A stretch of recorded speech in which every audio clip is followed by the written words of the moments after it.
Hai, dalam video ini saya akan terangkan berkenaan dengan teorem had memusat. Yang mana macam mana kita nak kenal pasti teorem had memusat dan macam mana kita nak gunakan konsep teorem had memusat ni dalam menjawab soalan yang mencari kebarangkalian. Okey. So, apakah dia teorem had memusat ini? Jika X bar ialah mean sample bersaiz N yang diambil daripada suatu populasi, sama ada taburannya diketahui ataupun tidak diketahui. Okey, contoh kita ada apa saja jenis taburan, taburan normal ke, taburan Poisson ke, ataupun taburan binomial. Okey, yang mana statistik mean sample X bar akan mempunyai taburan yang hampir-hampir normal. Walaupun dia asalnya populasi yang bukan normal, tapi sampelnya akan hampir-hampir normal jika sampel itu cukup besar, iaitu ditakdirkan sebagai N melebihi 30 untuk mendapatkan penghampiran yang terbaik. Okey, macam mana kita nak dapatkan nilai variance sisian piawai dan juga mean bagi sampel jikalau populasinya bukan daripada normal? Inilah dia teorem had memusat. Okey, kita ada dua rumus di sini. Sama macam sebelum ini, jika bilangan populasi diketahui N besar, kita akan gunakan yang ini. Kalau awak tengok, dia ada dalam rumus ada N besar. Itu populasi terhinggalah. Jika bilangan populasi tidak diketahui, N besar tidak diketahui, kita guna yang ini. Yang mana dalam rumusnya dia tak ada N besar. So kita ikut situasi lah.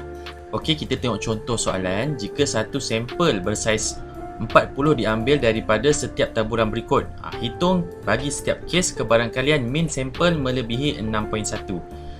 Di sini kita ada maklumat berkaitan sampel. Di sini kita ada bilangan sampel sahaja, 40 kan. Bilangan populasi kita tak ada. So kita tahu dah kita akan guna rumus yang ini, yang tak ada bilangan populasi. Untuk soalan A, kita ada taburan Poisson. Dalam dia ada nilai lambda kan, yang mana kita tahu nilai lambda ini merujuk kepada mean dan juga variance populasi itu. So kita sekarang situasinya kita ada populasi daripada taburan Poisson. Kita ambil sampel sebanyak 40. Yang mana mengikut teorem had memusat, dia akan menjadi normal juga. Walaupun asalnya dari Poisson, tapi dia akan jadi normal juga. Okey, macam mana? So kita bahagi 2. Okey, macam sebelum ini kita ada populasi, kita ada sampel. Populasi yang kita tahu mean dia 6.4. Variance pun 6.4. Okey, sampel yang kita tahu maklumatnya saiz dia N, bilangan ada 40. Okey, automatik mean bagi sampel ini akan sama dengan mean populasi 6.4. Manakala variance-nya kita guna rumus inilah. Variance populasi bahagi dengan saiz sampel, bilangan sampel. Okey, variance populasi 6.4, saiz sampel 40. Okey, dapat 0.16. Automatik dia punya sisian piawai sampel punca kuasa 0.16. Gitu. So kita dapat 0.4 sisian piawai dia. Bila kita dah ada sisian piawai sampel, baru kita boleh buat soalan kebarangkalian ni, kebarangkalian mean sampel. Sebabnya kebarangkalian mean sampel melebihi 6.1 kan tadi kan. 6.1 kita akan tukar jadi Z. Kita tahu kita kena tukar jadi Z. 6.1 tolak mean 6.4 per dengan sisihan piawai sampel. Sebab tu kita kena kira ni tadi, sisihan piawai sampel ini.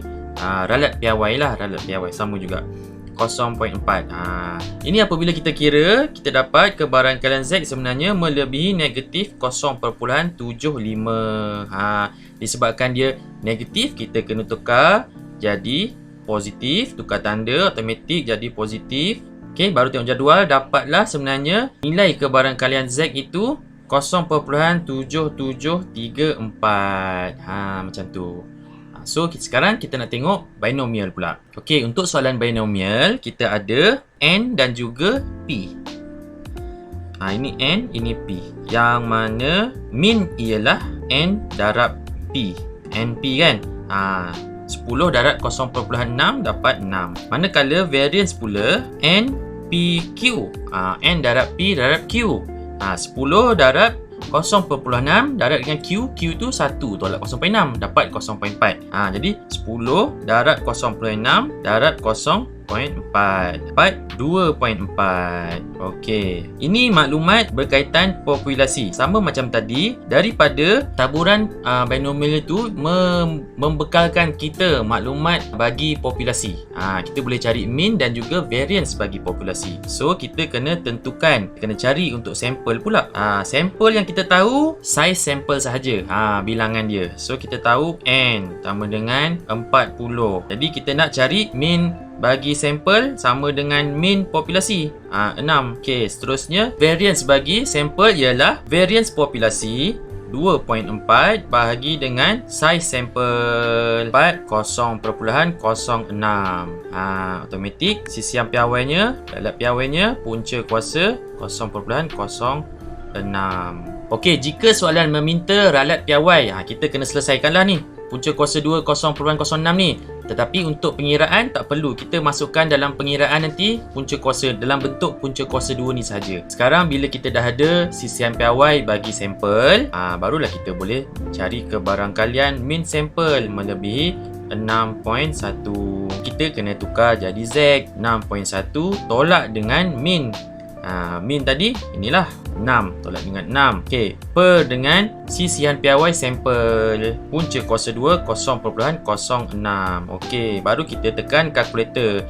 6.1 tolak 6 sama dengan per dengan punca kuasa 2 0.06.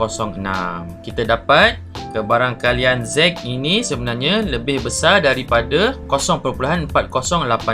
Sebabkan dia lebih besar, kita kena buat satu tolak lah. Satu tolak, jadi dia akan kebarangkalian Z kurang. Tukar jadi kurang, tukar tanda 82.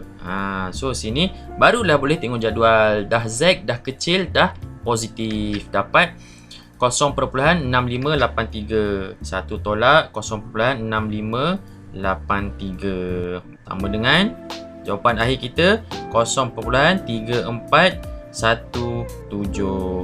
Okey, di sini saya dapat simpulkan untuk soalan perkadaran, dia akan bagi soalan yang menyatakan diambil daripada populasi. Diambil daripada populasi yang mempunyai taburan yang bukan taburan normal. Dia sebenarnya taburan normal pun ya juga. Tapi biasanya soalan akan bagi yang bukan taburan normal. Kita tahu bila bukan taburan normal ni, kita kena buat teorem had memusat. Kita kena ambil mean dan juga variance bagi populasi ini untuk mencari mean dan juga variance bagi sampel. Seterusnya mencari sisian piawai sampel, barulah kita boleh tukarkan nilai X dalam kebarangkalian tu. Kita tukar jadi Z.